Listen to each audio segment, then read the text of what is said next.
Hey dear student, now welcome back to your maths class with the exercise 6.2 and now today we are here with question number 5.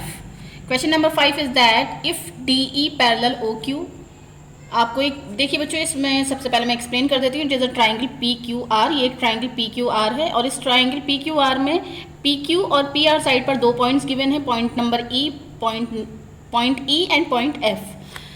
और इसी के साथ में ये एक line segment given है PO, O से होते हुए एक लाइन सेगमेंट OQ और OR गिवन है. इसी तरह से DE और DF गिवन है आपको. ये सब क्वेश्चन में गिवन है पिक्चर में, ठीक है. और इस पिक्चर में इन सबको गिवन करने के बाद इन्होंने ये भी गिवन है दैट DE पैरेलल OQ. ये जो DE साइड है वो OQ के पैरेलल है. अब ये DE और OQ किस ट्राइंगल में आ रहे हैं?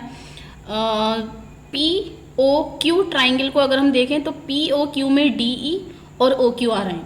जब ये DE OQ के पैरेलल होगी तो by BPT basic proportional theorem के अकॉर्डिंग क्या हो जाएगा? PD upon DO equals to PE upon EQ. ठीक है. उसके बाद आपको गिवन है DF parallel OR. DF is parallel to OR. अब ये DF और OR किस ट्राइंगल में आ रहे हैं? ये आ रहे हैं POR में, जिसकी हेल्प से हम लिखेंगे PD upon DO equal to PF upon FR. ठीक है. Then we have to prove that EF is parallel to QR. ये जो लाइन सेगमेंट EF है आपको प्रूव करना है कि ये लाइन सेगमेंट EF QR के पैरेलल है. और आप जानते हो किसी भी ट्राइंगल में जब इस तरह से ये दो साइड्स आपको पैरेलल प्रूव करनी होती हैं, इसका मतलब आपको प्रूव करना है इनके रेशियोज को इक्वल. रेशियो क्या है? PE upon EQ equal to PF upon FR आपको प्रूव करना है. तो चलिए इसका प्रूफ स्टार्ट करते हैं. First of all will take the triangle POQ. Will write down here in triangle POQ. Triangle POQ में क्या गिवन है? ट्राइंगल POQ में हमें गिवन है DE पैरेलल OQ. DE is parallel to OQ. ठीक. तो कंक्लूजन क्या निकलता है? कंक्लूजन निकलेगा इनका बेसिक प्रोपोर्शन जो होगा PE upon EQ. PE upon EQ will be equal to PD upon DO. ये इक्वल हो जाएगा PD अपॉन DO के. This will be our equation number 1. और ये किसकी हेल्प से आई है? By BPT basic proportional theorem की हेल्प से आई है. ठीक है.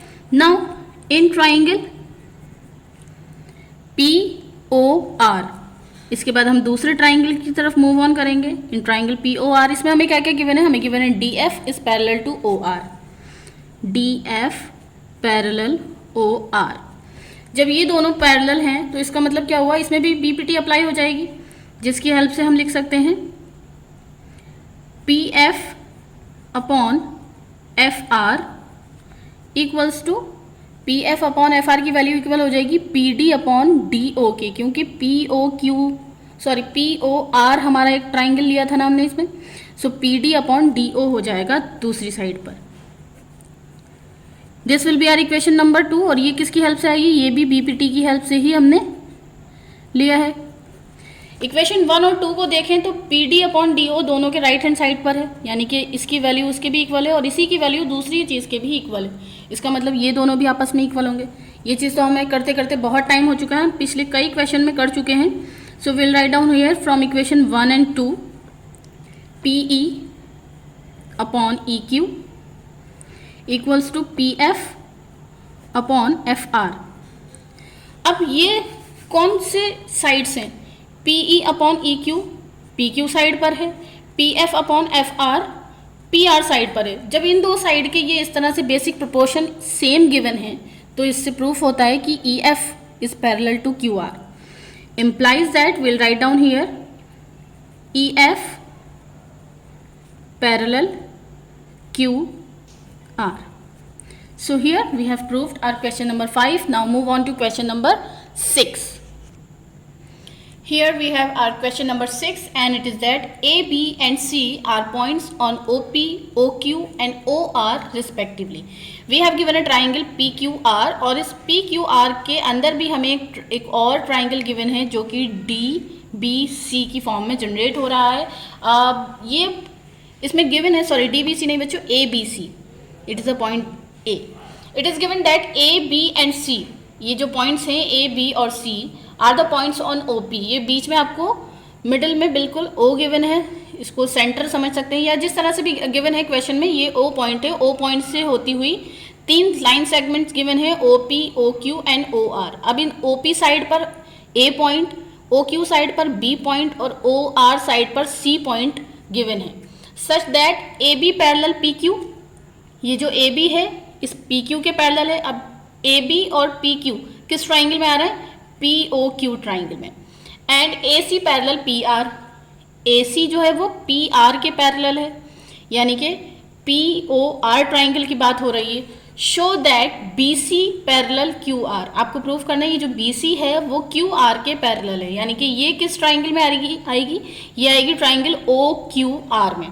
तो इन तीनों ट्राइंगल्स का आपको यूज़ करना है और इनकी यूज़ करते हुए with the help of BPT यानी कि बेसिक प्रोपोर्शनल थ्योरम आपको इन्हें पैरेलल प्रूफ करना है। So let's start proving it. First of all will take the triangle POQ। सबसे पहले हम ट्राइंगल POQ कंसिडर करेंगे। So here we have written that from triangle POQ, in triangle POQ हमने लिखा है कि AB पैरेलल PQ है। जब AB PQ के पैरेलल है तो OA अपॉन PAP की वैल्यू OB अपॉन BQ की equal, OB upon BQ, sorry यहाँ BQ आएगा, BQ के इक्वल हो जाएगी। इसी तरह से इन ट्राइंगल POR ट्राइंगल में AC is parallel to PR, it means OA upon AP की वैल्यू OC अपॉन CR के इक्वल हो जाएगी। अब दोनों ही कंडीशन हमारी किसकी हेल्प से आएंगी? BPT की हेल्प से आएंगे। और दोनों ही इक्वेशन में आप देख रहे हैं कि OA अपॉन AP की वैल्यू इन दोनों वैल्यूज़ के इक्वल है। इसका मतलब इक्वेशन 1 और 2 से we can conclude that from 1 and 2 OB upon BQ will be equal to OC upon CR। जब OB upon BQ OC upon CR के इक्वल है तो इससे आपको एक और नया कंक्लूजन मिल रहा है कि इन दोनों पॉइंट B और C को ज्वाइन करने वाला जो लाइन सेगमेंट BC है वो QR के पैरेलल होगा, और यही आपको प्रूव करना था that BC is parallel to QR। So will write down here implies BC पैरेलल QR, hence proved। Now we are moving on question number 7, and we have the question number 7 here using theorem 6.1। 6.1 theorem का use करना है, इसका मतलब using BPT आपको basic proportional theorem use करनी है। Prove that a line drawn through the mid point of one side of a triangle parallel to another side bisects the third side. अच्छा, इसमें आपको पिक्चर तो गिवन नहीं है, so let us draw a picture. Triangle के बारे में बात हो रही है, so will draw a triangle. और कोई ABCD कुछ नहीं लिखा है तो इसलिए हम खुद ही इसको ट्राइंगल ABC कंसिडर कर लेते हैं। We have a triangle ABC, इसमें गिवन है prove that a line drawn through the mid point of one side. Let us consider AB का मिड पॉइंट गिवन है आपको D। मिड पॉइंट, एक line draw की जा रही है through the mid point of one side of a triangle parallel to another side. तो जब आप यहाँ से कोई लाइन सेगमेंट ड्रॉ करेंगे तो जाहिर सी बात है वो इसके पैरेलल, AC की तो पैरेलल होगा नहीं, वो BC के पैरेलल हो जाएगा। यानी कि दो साइड इस तरह से यूज़ हो गई हैं कि एक साइड का मिड पॉइंट गिवन है, वहाँ से एक लाइन ड्रॉ की गई है जो कि किस ट्राइंगल की दूसरी साइड के पैरेलल है। तो AB का यूज़ हो गया है मिड पॉइंट के लिए, BC का यूज़ हो गया है इससे जाने वाले लाइन के पैरेलल होने के लिए। Another side bisects the third side. Third side बची थी हमारे पास AC। अब ये कह रहे हैं कि ये इसको जहाँ पर भी टच कर रही होगी ये वहाँ टच नहीं कर रही है, वहाँ उसे बाइसेक्ट कर रही है। अगर सिर्फ इंटरसेक्ट लिखा होता तो इसका मतलब सिर्फ टच करती हुई, यानी कि इसको क्रॉस करती हुई जा रही है कहीं पर भी, हमें कोई मतलब नहीं, यहाँ भी कर सकती थी, यहाँ कहीं भी कर सकती थी। But they are saying that bisect, bisect का मतलब होता है इक्वल दो पार्ट्स में डिवाइड करना। इसका मतलब you have to prove that AF equal to FC। आपको प्रूफ करना होगा F AC के लिए मिड पॉइंट कब होगा, तभी तो होगा जब ये AC को दो इक्वल पार्ट में डिवाइड कर दे। इसका मतलब AC के दो इक्वल पार्ट कौन कौन से हो जाएंगे? AF इक्वल टू FC, ये हो जाएगा। ठीक है, so let's start proving it. इसका प्रूफ स्टार्ट करते हैं। इसमें सबसे पहले हमें गिवन है बच्चों कि ये जो लाइन सेगमेंट ड्रॉ किया गया है मिड पॉइंट से, वो पैरेलल की साइड, ट्राइंगल की एक साइड के पैरेलल है, यानी कि ये जो डी एफ है ये बी सी के पैरेलल है। Since D F parallel B C, ठीक है, ये जो डी एफ साइड है ये बी सी के पैरेलल है, तो by B P T basic proportional theorem क्या कहती है? बेसिक प्रोपोर्शनल थ्योरम कहती है कि अगर ये साइड इसके पैरेलल है तो A D upon D B की value A F upon F C की वैल्यू के इक्वल हो जाएगी, ठीक है। अब डी हमें क्या गिवन है? डी मिड पॉइंट है, since D is mid point, D जो है वो मिड पॉइंट गिवन है। हेंस जब डी मिड पॉइंट है तो इसका मतलब क्या हुआ? ए डी और डी बी दोनों इक्वल होंगे, A D equal to D B, A D और डी बी इक्वल है।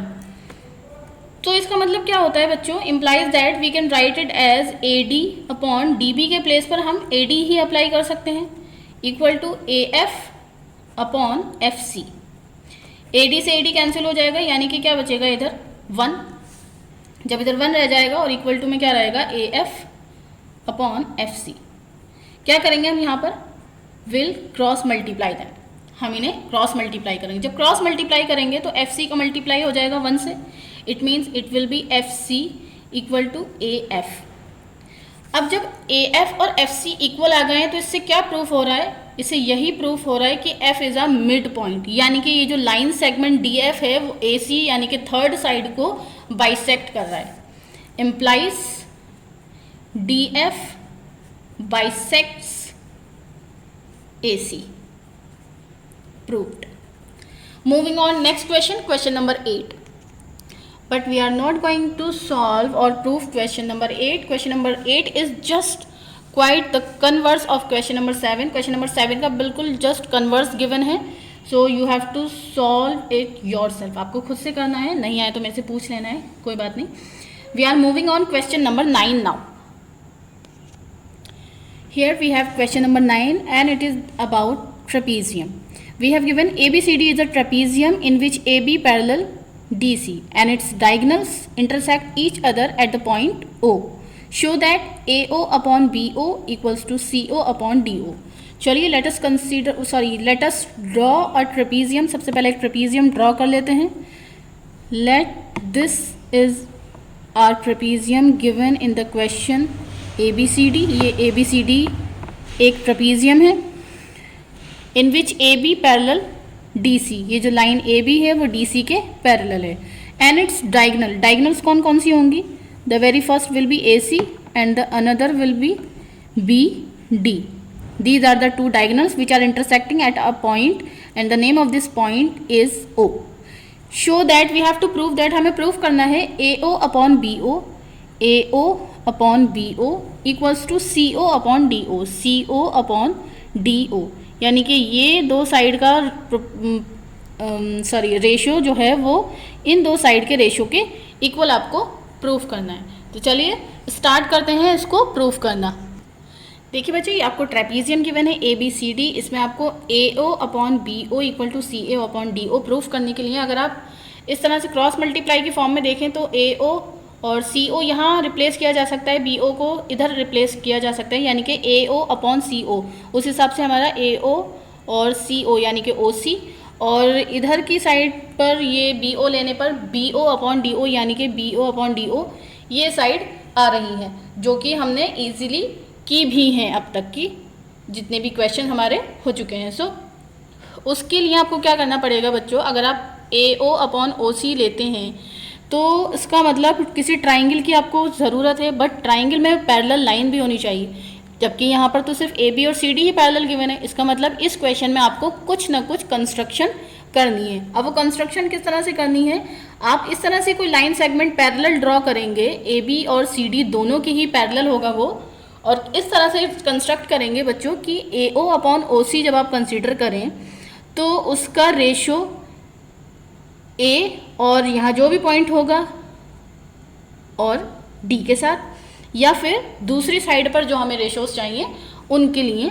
करना पड़े। तो हम यहाँ पर एक लाइन सेगमेंट ड्रॉ करेंगे जिसका नाम होगा, हमारे ABCD तो हो चुके हैं, सो उसका नाम होगा EF, या आप अपनी इच्छा से कुछ भी उसको नेम दे सकते हैं। सो हम यहाँ पर कंस्ट्रक्ट कर रहे हैं एक line segment which is parallel to AB and CD both, and the name of this line segment is DE। ठीक है, अब ये पैरेलल AB के भी है और CD के भी है। सो हम गिवन और टू प्रूव, बच्चों आपको खुद नोट करना है। कंस्ट्रक्शन में यहाँ लिख रही हूँ क्योंकि इस क्वेश्चन में हमने कंस्ट्रक्शन किया है। कंस्ट्रक्शन में हम क्या लिखेंगे, draw a line DE which is parallel to AB and CD both, जो कि दोनों के पैरेलल है। Now will take triangle ADC। सबसे पहले हम ट्राइंगल जो कंसीडर कर रहे हैं उसको कंसीडर कर रहे हैं ADC। ADC ट्राइंगल में हम लिख सकते हैं कि OD जो है वो CD के पैरेलल है, क्योंकि जब DE एक पूरा लाइन सेगमेंट CD के पैरेलल है तो उसका छोटा सा पोर्शन भी CD के पैरेलल होगा, इसलिए OD पैरेलल CD। जब OD और CD पैरेलल हो जाएगा तो इसका मतलब AD अपॉन, बच्चों हमने CD यहाँ EF लिखना था, हमें DE लिख लिया है हमने EF। सो AE upon ED will be equal to AO upon OC। ठीक है, we are proving here. Now will write down here in triangle ADC, in triangle ADC, ADC triangle में EO पैरेलल टू DC। जब ये दोनों side parallel हो गई तो इसका मतलब बाय बेसिक प्रोपोर्शनल थ्योरम से AE upon ED equals to AO upon OC। OC को आप CO लिख सकते हो क्योंकि आपको जो प्रूफ करना है उसमें O को बाद में यूज़ किया गया है, तो OC को हम CO लिख सकते हैं। This will be our question number 1।